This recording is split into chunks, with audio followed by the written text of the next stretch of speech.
Ingatlah pada Allah dengan sebenar-benarnya ingat, kathiron tursa ukeh-ukei. Inilah yang dimaksud zikron, itu adalah wahwa adzikru bisiril asror.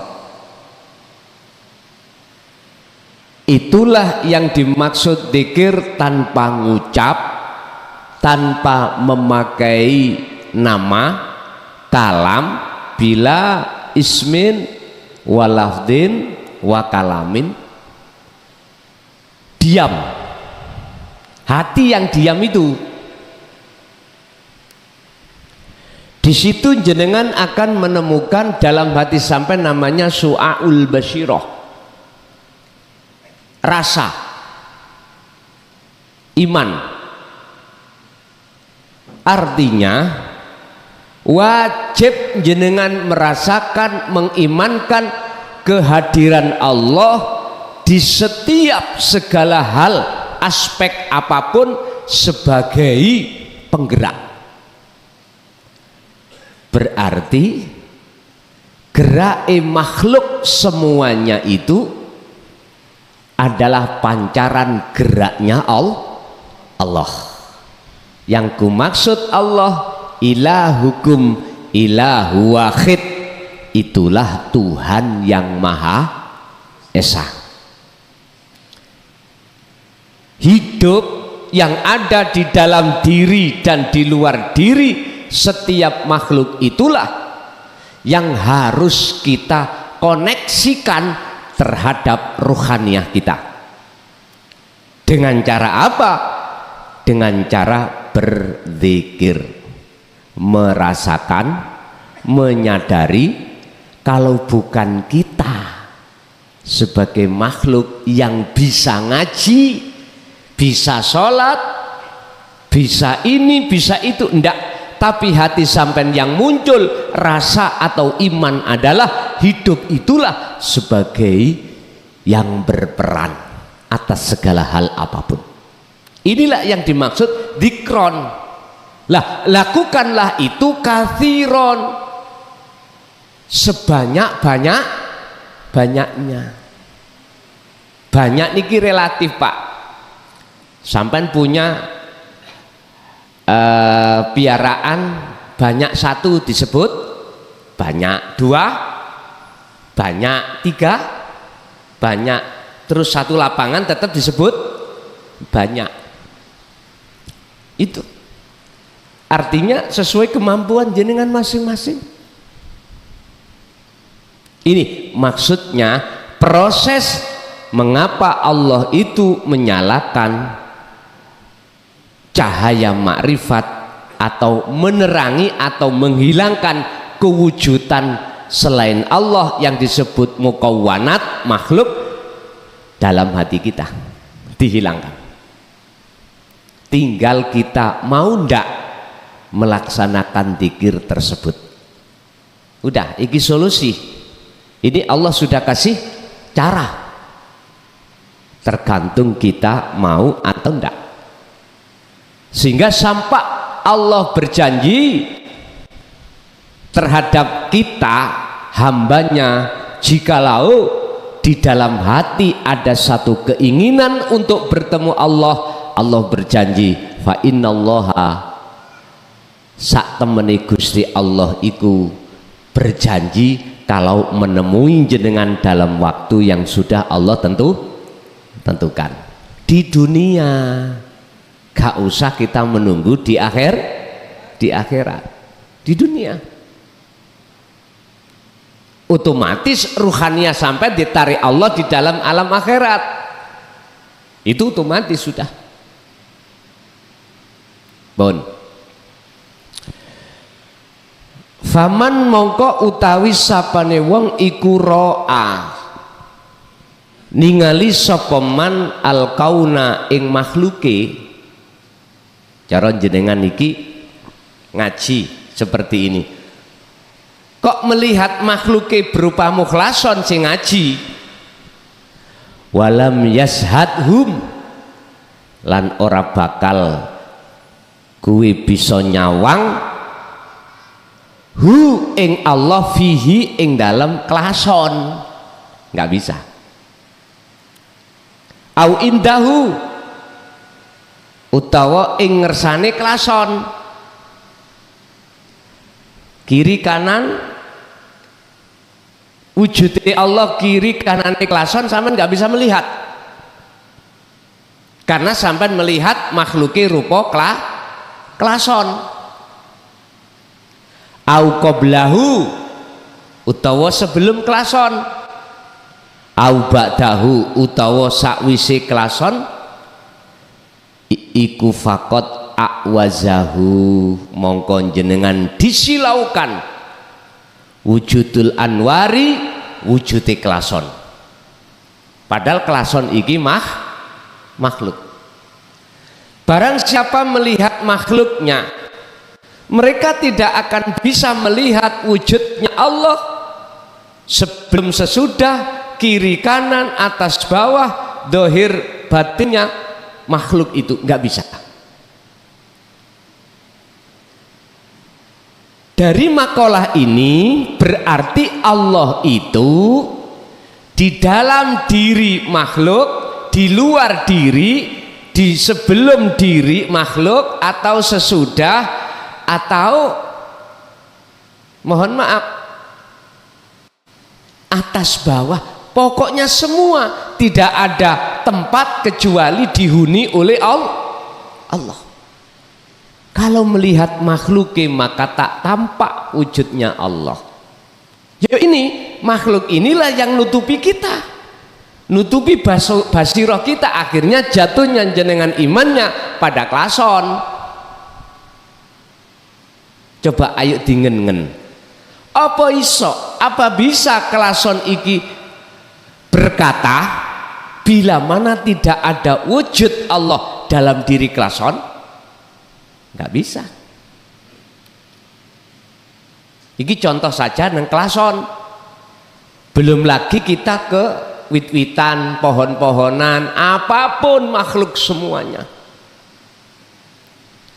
Kalau jenengan sudah beriman pada makhluknya klason, ini bahayanya Pak. Bahayanya jatuhnya iman sampan kali kulo, ini pasti terhadap makhluk, dan inilah yang ditakutkan oleh Imran terhadap anak putunya termasuk kita. Ya bunayya la tusyrik billah inna syirka la dzulmun azim. Surat Luqman ayat berapa? Ayat 13. Jadi yang dikhawatirkan Luqman, bukan Imran, saya salah menyebut, mohon maaf. Ini sehingga tentang masalah syirik terjadi sebagai syirik khafi ini, Allah jadikan sebagai syarat syirik itu tidak ada manakala Anda ingin bertemu terhadap wujudnya Allah. Wala yusyrik bi'ibadati rabbih ahada. Ketika Anda beraktivitas apapun, baik ibadah murni atau tidak murni, hati Anda tidak boleh menyekutukan Allah. Artinya tidak boleh ada iman dalam diri jenengan selain hidup itu. Bentuknya tidak boleh rasa yang muncul dalam hati kita yang melakukan itu makhluk. Paham nggih? Yes. Inilah namanya tauhid, ya seperti ini. Untuk mengesahkan Allah di setiap apapun, banyak tapi ahad. Maten. Kalau kita telah terhijabi oleh wujudnya makhluk itu, wahujibat lan den tutup atau den tutupi anhu saking wong mang apa sing nutupi sumusul ma'arif bisuhufil athar, anhu saking, mohon maaf, wahujibat lan den tutupi anhu saking ati sampen kali kula sebagai manusia apa sumusul ma'arifi srengengene makrifat bisuhu fil athari kelawan sebab mendungi makhluk. Artinya gini Pak, cahaya makrifat itu nggak akan tampak Pak, karena tidak dinyalakan Allah, disebabkan hati kita telah tertutup oleh mendungi piro-piro makhluk. Artinya selama di dalam hati kita imannya itu terhadap makhluk, entah makhluk apapun, tetap sampai kapanpun wujud nyatanya Allah itu tidak bisa Anda buktikan. Udah, berarti kita belum dikatakan orang yang betul-betul beriman kepada Allah Subhanahu wa Ta'ala, nggak bisa. Akhirnya dalam surat Al-Baqarah Allah dawuh, wa minan nasi mayyaqulu amanna billah wa bil yaumil akhiri wa ma hum bimu'minin. Dan sebagian besar banyak manusia yang mengatakan aku beriman pada Allah dan hari akhir, tapi sesungguhnya mereka itu tidak beriman.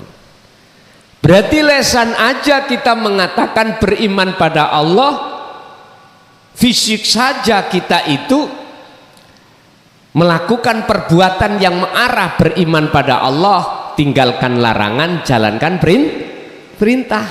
Tapi ruhaniyah kita, hati kita itu Pak, belum bisa dikatakan beriman dengan sesungguhnya kepada Allah Subhanahu wa Ta'ala, nggak bisa. Karena apa? Buktinya wujud selain Allah masih ada di dalam hati kita, sehingga suasana niki oleh karena ada kipasnya dikasih air sehingga asale cuacanya panas menjadi jatuhnya iman kita pada makhluk, pada kipas. Ya ini kita masih dikatakan syirik khafi. Untuk bisa menembus terhadap wujud nyatanya Allah di dalam cuaca ini, sampai harus diam hati, melakukan dzikron katsiron niki,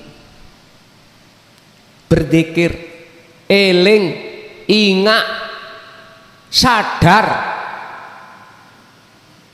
kalau yang membikin berubahnya suasana cuaca ini asalnya ongkep, asalnya panas menjadi dingin adalah Allah. Tapi gak usah disebut, cukup dalam hati. Dohirnya sampai mengucap ya kipas angin, begitu aja. Biar mereka yang tidak mengerti tidak kesro. Nek sampai keluarkan kebenaran di dalam hati, terus yang mendengarkan itu tidak seiman terhadap jenengan, mesti kesro Pak, kesro.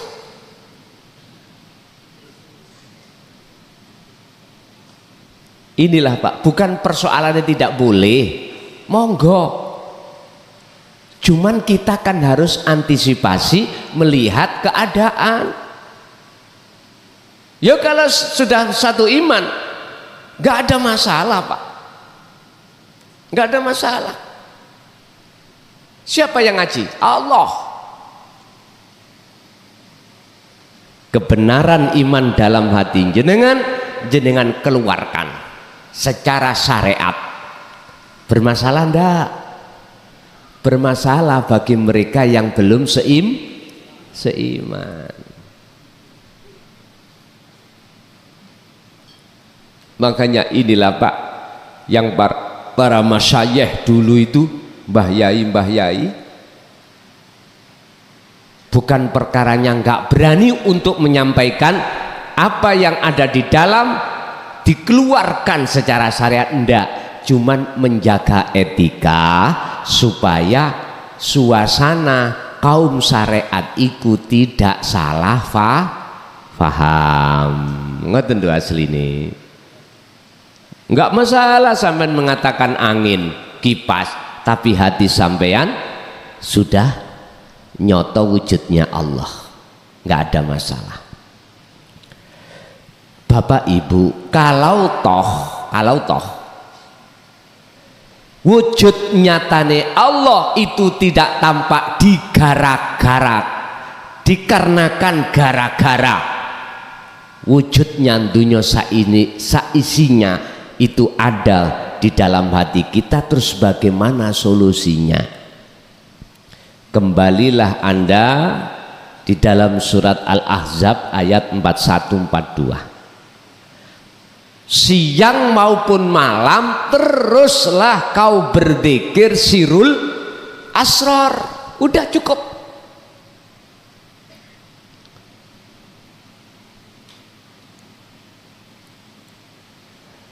Perkara jenengan suntik kali dzikir sir dalam hati ngucap Allahu Allah, monggo terserah.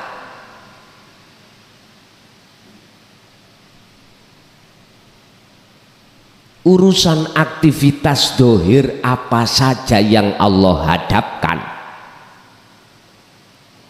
ini etika ruhaniyah jenengan kepada Allah harus berzikir.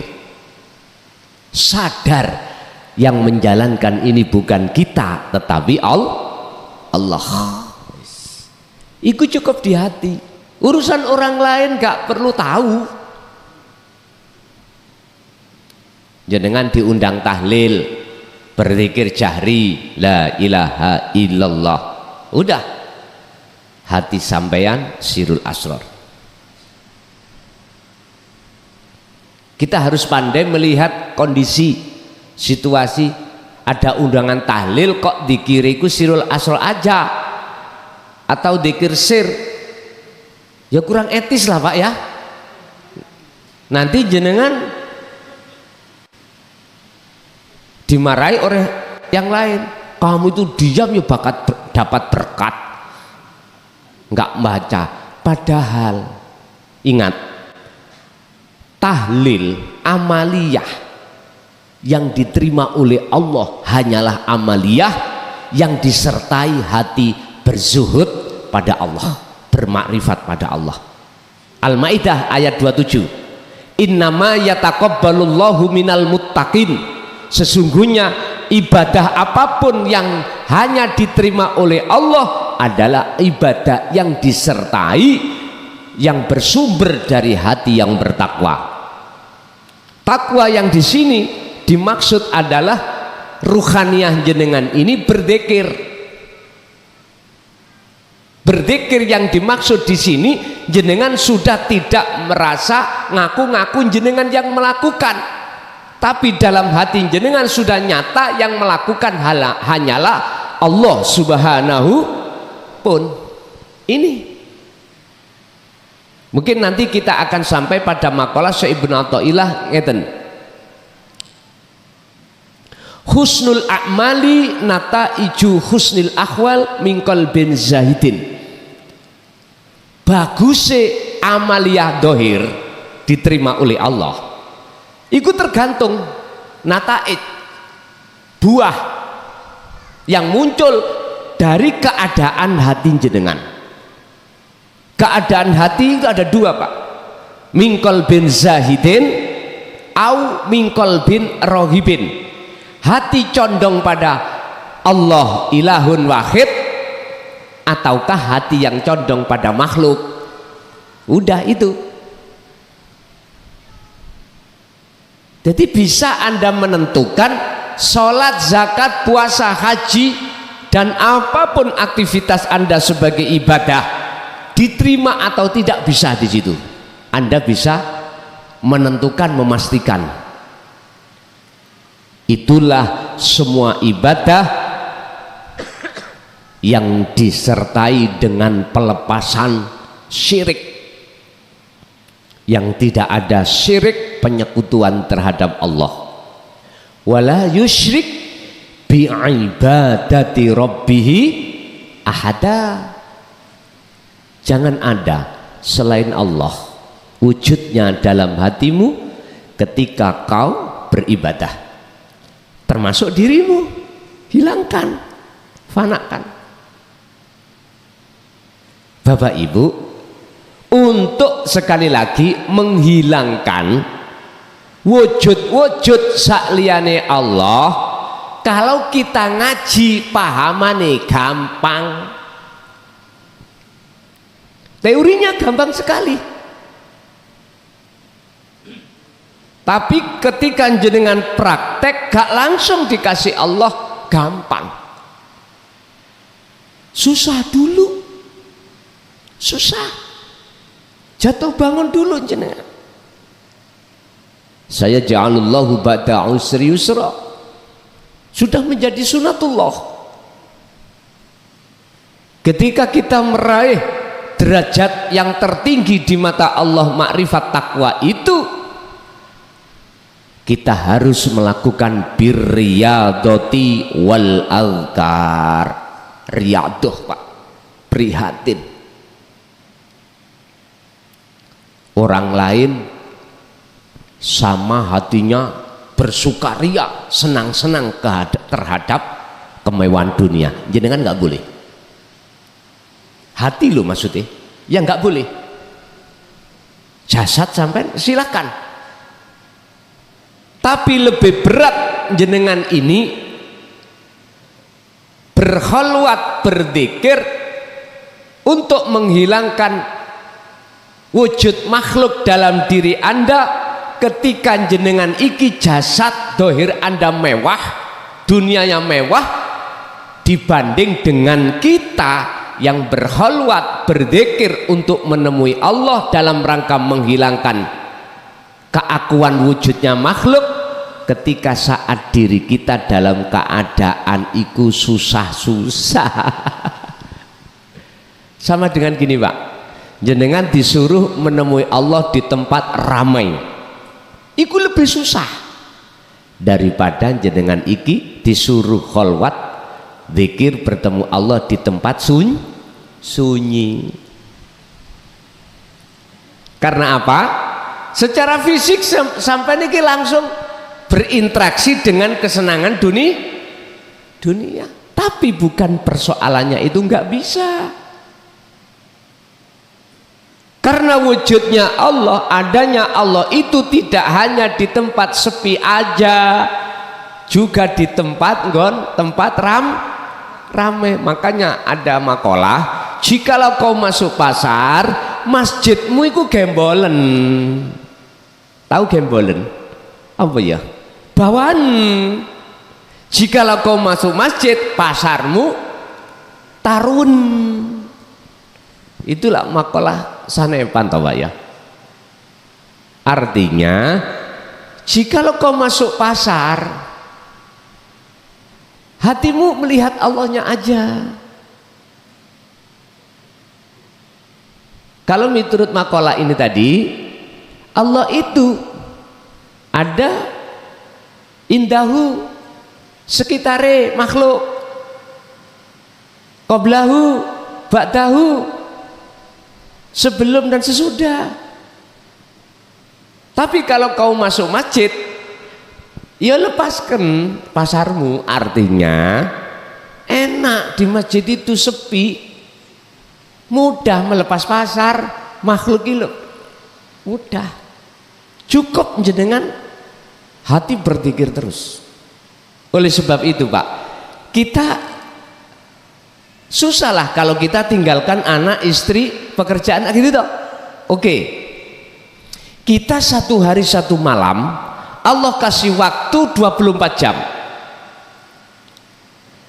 Kalau tidak bisa Anda itu menafikan wujudnya makhluk di tengah kerja, minimalah di dalam 5 waktu latihlah minimal Pak iki minim. Padahal biasanya kita 5 waktu itu berapa menit Pak? Wis kita taruh 1 waktu katakanlah setengah jam, berarti 2 jam setengah, 2 jam setengah, 24 jam dipotong 2 jam setengah, tinggal berapa Pak? Berarti banyak lalainya daripada ingat. Lah itu berhubung banyak manusia, walladzina kafaru auliya'uhumut taghut, entah umat Islam atau selain agama Islam, kebanyakan menolak ajaran yang mendidik rohaniah kita untuk meninggalkan selain Allah. Ditolak dinu tauhid ini, ilmu tasawuf ditolak. Apa yang terjadi? Di dalam sholat pun isinya ya tetap gambar makhluk. Udah, kita mau berpikir apa enggak kita ini? Sedangkan waktu kita, umur ini tinggal berapa? Udah, wahai saudaraku, baik yang ada di muslim maupun ghairu muslim, bertafakurlah, angen-angen siro, mikiro siro. Kita di belakang kita, wa min waraihim barzah, di belakang kita ada satu kejadian yang mesti terjadi, yaitu kematian. Coba ayo kita angen-angen, sadar, sebanyak apapun garwo sampeyan, bojo sampeyan, sampai Nabi Sulaiman 100 kalau nggak salah ya, semewah apapun duniawiyah kita, setinggi apapun pangkat kita, kalau itu sudah datang, ditinggal apa enggak? Innama amwalukum wa auladukum fitnah. Nyun sewu. Ternyata semua apa yang Allah hadapkan terhadap kita adalah ujian.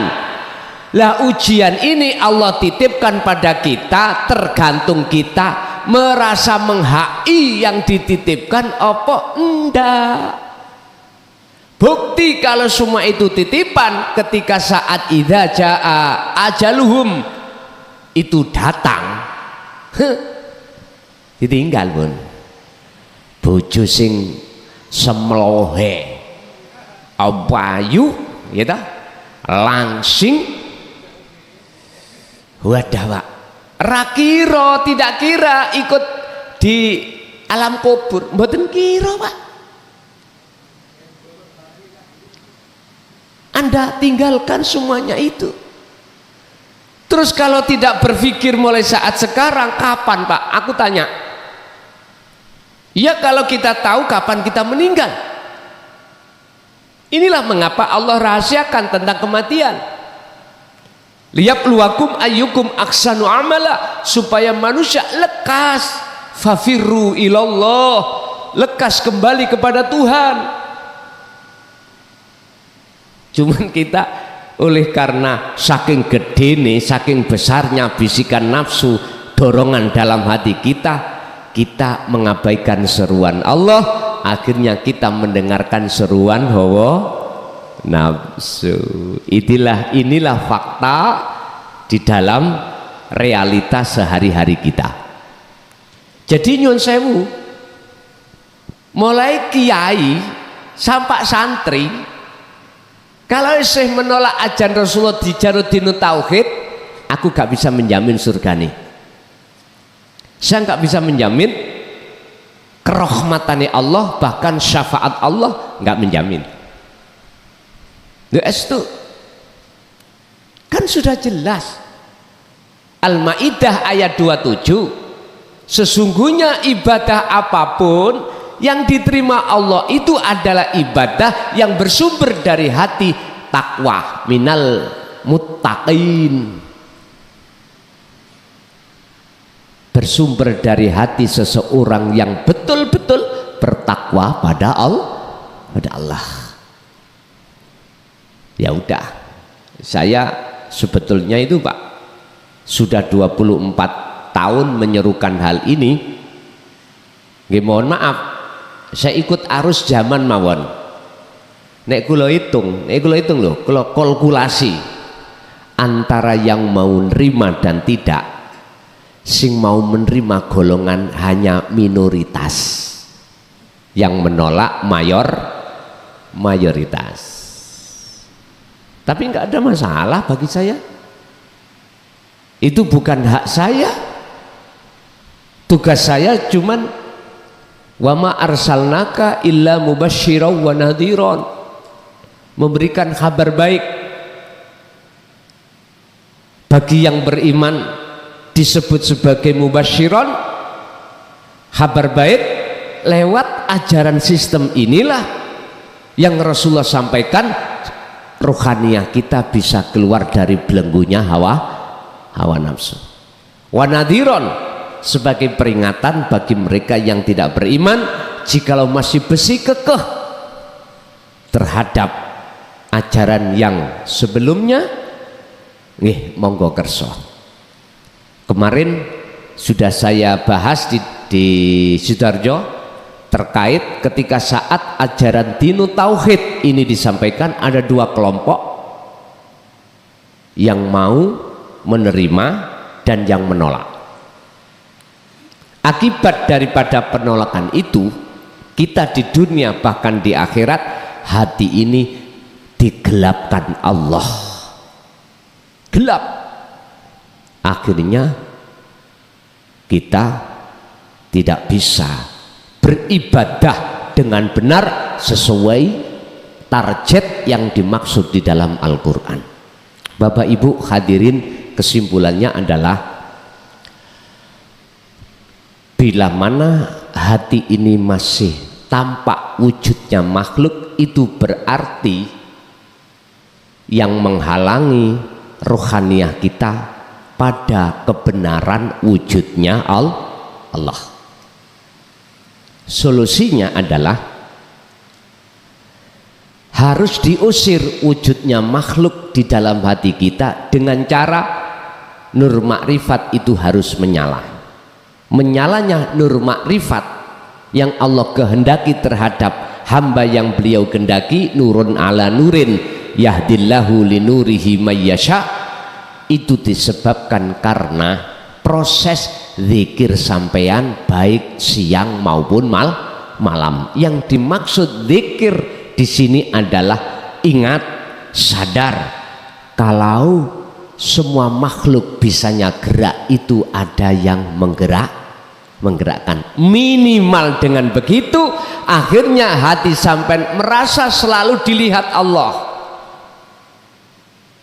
karena Anda sudah yakin yang menggerakkan semua makhluk adalah Allah. Ini memang proses awal Pak. Walaupun belum bertemu Allah wujudnya, di dalam hati sampean ada makom muraqabah, makom di mana Allah sudah terasa dekat.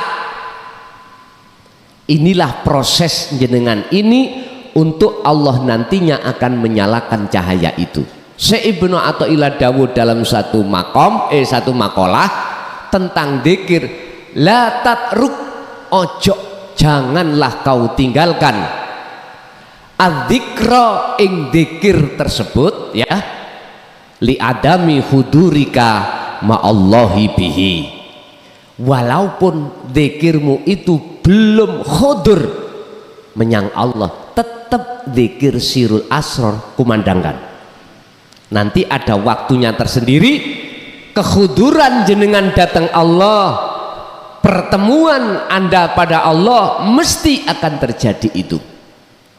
Kok bisa saya mengatakan mesti? Karena Allah sudah berjanji dalam surat Al-Ankabut ayat 5, barang siapa di antara hambaku yang betul-betul ingin berjumpa denganku Allah lewat dzikir tersebut, maka aku Allah berjanji dalam waktu yang sudah kutentukan pertemuan ini. Alhamdulillah, ini Quran.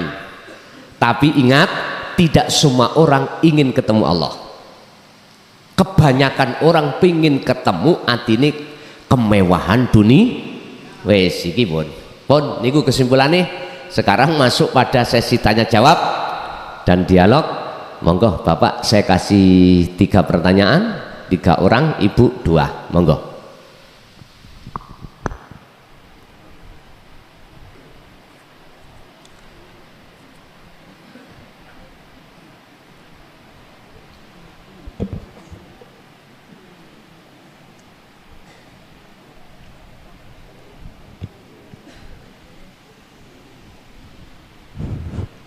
Assalamualaikum warahmatullahi wabarakatuh. Mohon izin Gus, kula Dodi ndugi kepote. Ngapunten, kula kajenge tanglet. Saged bisa dikeraskan dikit, Pak? Nggih. Assalamualaikum warahmatullahi wabarakatuh. Kula Dodi ndugi kepote. Ngapunten, kula nyuwun izin Gus. Mengenai babakan toriko, background kula emang bermacam-macam nggih, ngapunten. Kula nate tumut perguruan lain toriko atau ngaji rasa babakan manunggaling kawula kelawan Gusti. Kula nate kali pangeran niku disukani semerap cahaya berlapis-lapis. Kalau dulu niku kupasan dulur 6 pitu pancer, ngapunten niku mengenai cahaya, mengenai babakan darah, masuk ke alam kurang kula apa yang kula paham alam apa teng cahaya niku enten huruf alif teng tengah-tengah niku enten huruf alif. Terus kados cahaya yang di depan, nur yang di depan masuk niku udah bervariasi nggih. Semenjak kula mengetahui Sirul Asror,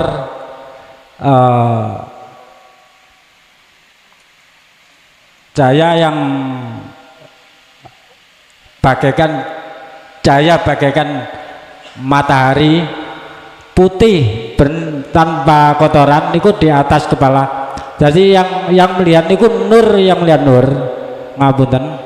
Semenjak kula masuk ke niki berapa bulan menerapkan niku teng cahaya langit niki wonten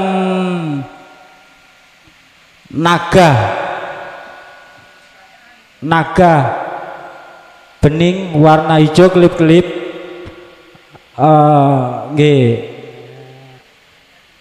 berubah-ubah atus ngoten berubah-ubah nggih, ngapunten nggih. Emang versi kula kan kata mohon penjabarane nggih, ngoten mawon. Assalamualaikum warahmatullahi wabarakatuh. Waalaikumsalam warahmatullahi wabarakatuh. Iki berarti kita bicara Mbak Nur, nggih. Nur itu lah cahaya toh.